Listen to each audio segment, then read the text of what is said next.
Hello friends, good morning to all of you. మన నా చిన్ననాటి జ్ఞాపకాలు అనే శీర్షికలో 20వ భాగాన్ని వాడు చెప్పుకోబోతున్నాం. 19వ భాగంలో కొంతమంది మా క్లాస్మేట్స్ వాళ్ళ గురించి చెప్పుకున్నాం. ఇప్పుడు మరికొంతమంది క్లాస్మేట్స్ వాళ్ళ జ్ఞాపకాలు మీకు చెప్తాను. ముఖ్యంగా కె గోవిందప్రసాద్, కంచర్ల గోవిందప్రసాద్ ఉండేవాడు. అతను అశోక్ నగర్ నుంచి వస్తూ ఉండేవాడు.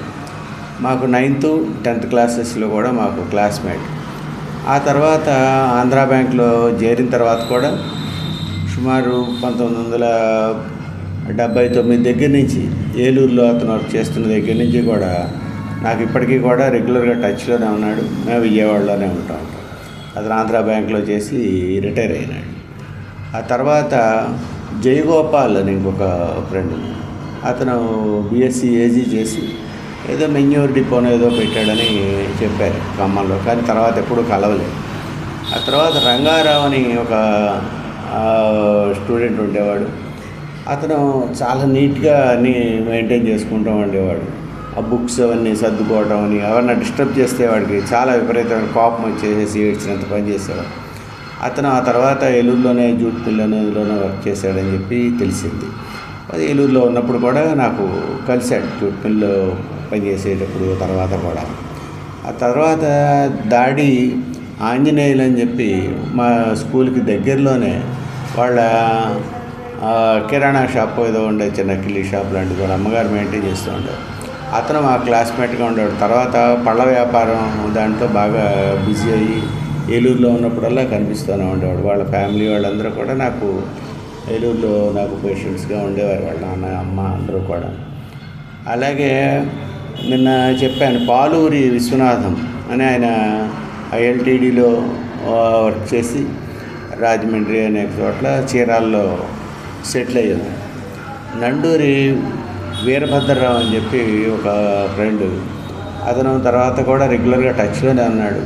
మాకు తెలిసింది ఏంటంటే తర్వాత అతను మిలిటరీలో చేరాడని చెప్పాడు ఒకసారి కనిపించి, తర్వాత మళ్ళీ ఎప్పుడు కనిపించలేదు. కానీ 10th క్లాస్లో ఉన్నప్పుడు బాగా క్లోజ్ ఫ్రెండ్స్గానే ఉండేవారు. అలాగే చదలవాడ రామకృష్ణ అని ఒక అతను, సత్యరాజు రామకృష్ణ అని ఇద్దరు ఉండేవారు నాకు పక్క దగ్గర నెంబర్స్ అనమాట. అలాగే వాసా కనకరాజు అని చెప్పి ఇంకో అతను 12 పంపుల స్కూల్ దగ్గర నుంచి వస్తూ ఉండేవాడు. అతను మాకు ట్యూషన్లో కూడా మేట్. అతని తర్వాత బీఈడీ చేసి ఎక్కడో టీచర్గా కూడా వర్క్ చేయడానికి వెళ్ళాడు. అలాగే బి సెక్షన్లో ఉన్నటువంటి విజయకృష్ణ అని ఇంకో ఫ్రెండ్ ఉండు, మొక్కపాటి విజయకృష్ణ. అతను బీటెక్ అవన్నీ చేసేసి కెనడాలో సెటిల్ అయినాడు. ఇప్పటికీ కూడా అప్పుడప్పుడు టచ్లోనే ఉంటాడు. అతను ప్రత్యక్షంగా చూసి కూడా ఆల్రెడీ 30 సంవత్సరాల పైన అయిపోతుంది. ఆ తర్వాత ఇంకొక ఫ్రెండు నేవీలో చేస్తూ ఉండేవాడు, మర్చెంట్ నేవీలోనే, అందులోనే మరి రాజేశ్వర్ కుమారు. అతను అందులో చేసి రిటైర్ అయిపోయి ప్రస్తుతం వైజాగ్లోనే ఉంటున్నాడు. మా స్కూల్ మేట్స్ మీటింగ్ అప్పుడు కలిశాడు. ఇప్పటికీ కూడా రెగ్యులర్గా టచ్లోనే ఉంటాడు. అలాగే మా సి సెక్షన్లో ఉండేవారు ఇంకొక అతను కృష్ణమూర్తి అని, అతను లాయర్గా సెటిల్ అయినాడు. అతను కూడా హాకీ అది ఆడుతూ ఉండేవాడు. మేమందరం హాకీ చాలా విపరీతంగా ఆడుతూ ఉండేవాళ్ళం డిగ్రీ ఉన్న టైంలో. ఆ తర్వాత అతను లాయర్గా చేస్తున్నప్పుడు కూడా ఏలూరులో నాకు చాలాసార్లు కనిపించాడు. ఇంకొక ఫ్రెండ్ అంటే ఆయన అదే టైంలో మన స్కూల్లో అదే సి సెక్షన్లో చదివానని చెప్పారు, నాగభూషణ్ చౌదరి అని చెప్పి. ఆయన లాయర్గా వర్క్ చేస్తున్నారు ఏలూరులో, లీడింగ్ లాయర్ ఆయన. అలాగే నిన్న మనకు జూనియర్గా ఒకతను ఉండేవాడని చెప్పాను. అతని పేరు కోర్టుల్లో వర్క్ చేసేవాడు భీమవరంలో. ఆయన పేరు త్యాగరాజు. అతను కబడ్డీ అది చాలా బ్రహ్మాండంగా ఆడుతూ ఉండేవాడు. మేము చాలా కలిసి ఆడుతూ ఉండేవాళ్ళం. చాలా ఫ్రెండ్, ఇప్పటికీ కూడా టచ్లోనే ఉన్నాడు. ఆ తర్వాత నిన్న ఆబిచ్యురీ మెసేజెస్ చెప్తున్నాను నేను. కొంతమంది దగ్గర ఫ్రెండ్స్ కొంతమంది పరమపదించారని చెప్పాను. అందులో ఒక ముఖ్యమైన వ్యక్తి కండ్రిక రామచంద్రన్, కండ్రిక వెంకటరామయ్య గారని మా మాస్టర్ ఉండేవారు, సోషల్ మాస్టారు. వాళ్ళ అబ్బాయి కండ్రిక రామచంద్రన్. సెంట్రల్ ఎక్సైజ్లోనే ఇందులోనే వర్క్ చేసేవాడు, స్టేట్ ఎక్సైజ్లో వర్క్ చేసేవాడు. హైదరాబాద్లో వెళ్ళినప్పుడల్లా చాలాసార్లు కలిశాడు. తర్వాత మధ్య పరమపదించాడని చెప్పి తెలిసింది. చాలా చింతించాము. ఆ తర్వాత ఈ ఈ స్కూల్ విషయాలన్నీ ఇక పక్కన పెడితే, అదే టైంలో ఏప్రిల్ 1969లోనే మా నాన్నగారు పెద్దగా ఇల్లు వేయాలని చెప్పి సంకల్పించారు. దాంట్లో భాగంగా మంచావజ్జుల సీతారామ శాస్త్రి గారని ఆయనతో ముహూర్తం పెట్టించడం, ఆయనతోనే ప్లాన్ వేయించడం, ఇదంతా చేశారు. అది ఎంత పెద్దదంటే అసలు అంతంత పెద్దది, భలే తమాషాగా కట్టారు. ఇన్వెస్ట్మెంట్ ఆ రోజుల్లో అంత ఎలా చేసి కట్టారో నాకు అర్థం కాదు. 65 పొడుగు, 65 అడుగుల పొడుగు, 27 అడుగుల వెడల్పు ఉండే పెంకుటి సావిడి పెద్దది కట్టారు. అలాగే దానికి ఎక్స్టెన్షన్గా మళ్ళా 25 అడుగులు, 27 అడుగులు, 25 అడుగులు, అలా 27 అలా వచ్చేట్టుగా డాబాని కట్టారు. ఇదంతా మ్యాసివ్ కన్స్ట్రక్షన్ చేయటానికి, శ్రద్ధగా చేయటానికి తక్కువ మందిని వర్కర్స్ని పెట్టి జాగ్రత్తగా శ్రద్ధగా ఉండేట్టుగా చేయించారు. తాపీ మేస్త్రి కనకయ్య అని ఉండేవారు. అలాగే వడ్రంగ మేస్త్రి రంగనాయకులు అని ఉండేవాడు, రంగయ్య అని పిలిచేవాళ్ళు. ఆ రంగయ్య కనకయ్య కూడా నేను ప్రాక్టీస్ పెట్టిన తర్వాత నా దగ్గరికి కూడా రెగ్యులర్గా వస్తూ ఉండేవారు, నా దగ్గర ట్రీట్మెంట్ తీసుకుంటూ ఉండేవారు.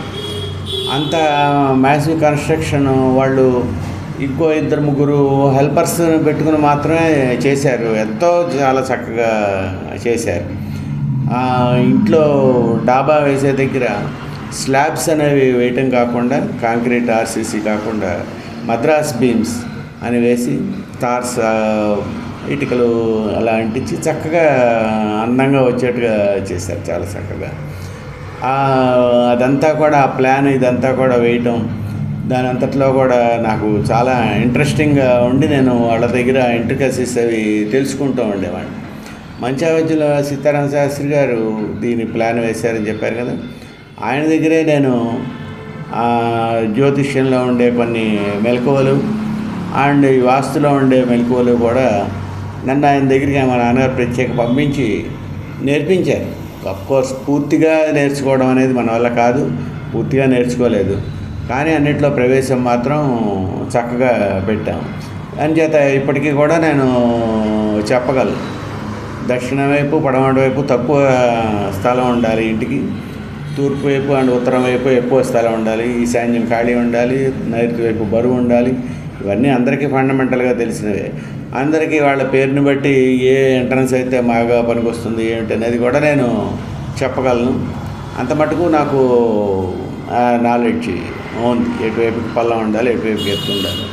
అదే నైరుతి ఏరియాలో చుట్టిల్లులాగా కోన్ షేప్డ్ హౌస్ లాగా ఉన్నట్టయితే మంచిదని మా తాతగారు కూడా, మా అమ్మగారు నాన్నగారు ఆయన కూడా చెప్తూ ఉండేవారు. ఆయనకి అందులో చాలా ప్రవేశం ఉంది. అలాగే మంచావజ్జుల సీతారామ శాస్త్రి గారి దగ్గర తర్వాత నేను ఈ జ్యోతిష్ శాస్త్రంలో కూడా కొంత మటుకు మెలకువలు నేర్చుకోవడానికి మా నాన్నగారు పంపించారు. అశ్విని, భరణి, కృతిక, రోహిణి ఇలాగా నక్షత్రాలని చెప్పడం, రాసులు అన్నీ కూడా వచ్చాయి. కాకపోతే డీప్గా ఎప్పుడు నేర్చుకోలేదు, కానీ ఏది గుడ్ ఏది బ్యాడ్ అది కొంత మటుకు మాత్రం నేను చెప్పగలిగినంత స్థాయి దాకా నేర్చుకున్నాను. అలాగా మా వ్యాసంగం జరిగిపోతూ ఉంటే ఆ నక్షత్రం, ఆ రాసులు అంత దాకా మాత్రం నేర్చుకున్నాను బాగా, అంతలో అనుమానం ఏం లేదు. ఆ తర్వాత ఇదివరకు చెప్పుకున్న వాటిల్లో 2 ఇంపార్టెంట్ అయినవి మిస్ అయ్యాను, అవి ఒకటి చెప్తాను. రాజమండ్రిలోను అండ్ 1968లో, 1968లో విజయవాడలో, 67లో రాజమండ్రిలో పుష్కరాలు అయినప్పుడు వెళ్ళామన్నాను కదా, అప్పుడు ఒక వింత సంఘటన జరుగుతుంది. ఈ విమానం తిప్పుతూ ఉండాలి. విమానాన్ని ఈ కృష్ణా పుష్కరాలప్పుడు గన్నవరంలో బయలుదేరి విజయవాడ కృష్ణా పుష్కరాలు మొత్తం అంతా తిప్పడం, కృష్ణా బ్యారేజ్ దాకా రౌండ్ కొట్టేసేసి వెనక్కి తిరిగి రావడం. అలాగే రాజమండ్రిలో పుష్కరాలప్పుడు ఆ రాజమండ్రి ఏరోడ్రామ్ నుంచి ఇటు కొవ్వూరు వైపుకి వచ్చి ఆ ధవళేశ్వరం బ్యారేజ్ దాకా వెళ్ళి అలా రోజుకి ఒక 5-6 రౌండ్స్ కొడుతూ ఉండేవాడు. దానికి అప్పుడు టికెట్ ఎంత ఉండేది అనుకుంటున్నారు? 11 రూపాయలు, ఓన్లీ 11 రూపీస్ అనమాట. కోర్స్ మేము ఎక్కే అవకాశం అయితే కుదరలేదు, అప్పుడు మాత్రం అట్లాగా జరిగింది. అలాగే కిందటి ఎపిసోడ్లో మేము చెప్పుకున్నాం, బ్యాడ్మింటన్ ఆడుతూ ఉండేవాళ్ళం. హై స్కూల్లో ఉన్నప్పుడు బ్యాట్స్ అవి కూడా మేమే గట్టింగ్ చేసుకుంటూ ఉండేవాళ్ళం. గట్టింగ్ ఇచ్చేవాళ్ళం, అప్పుడప్పుడు అదే నేర్చుకుని మేమే చేసాం. అప్పుడు ఆ గట్టు, బ్యాడ్మింటన్ గట్టు ₹1 ఉండేది. ఆ గట్టు రూపాయి అల్లటానికి పావలా 25 పైసలు ఉండేది.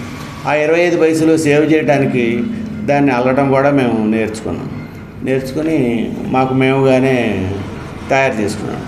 అలాగా బ్యాడ్మింటన్లో కూడా మాకు ప్రవేశం ఉంది. బ్యాడ్మింటన్లో స్క్రూ సర్వీసెస్ చేయటం, కట్స్ కొట్టడం అవన్నీ కూడా, ఈవెందో మేము షార్ట్ ట్రైన్లో ఉన్నప్పటికీ కూడా అవన్నీ కూడా ప్రాక్టీస్ చేసి ఆడుతూ ఉండేవాళ్ళం. ఆ విధంగా మా 10th క్లాస్ నాటి కార్యక్రమాలు అవన్నీ ఆ విధంగా జరిగినాయి. ఈ విషయాలన్నీ మీతో పంచుకుంటున్నందుకు నాకు చాలా సంతోషంగా ఉంది. నాకు గుర్తుకొస్తున్నాయి కాబట్టే చెప్తున్నాను ఇవన్నీ. నాకు గుర్తొచ్చిన సన్నివేశాలు నేను ఇంకెవరినన్నా మర్చిపోయినట్టయితే నిజ భావించక మన్నించండి. తప్పకుండా నెక్స్ట్ ఎపిసోడ్స్లో మన కాలేజీ విషయాలు, తర్వాత నేను ప్రాక్టీస్ పెట్టి తర్వాత నుంచి జరిగిన విశేషాలు అవన్నీ కూడా పంచుకుంటాను. అంత మటుకు సెలవు తీసుకుంటాను. నమస్కారం.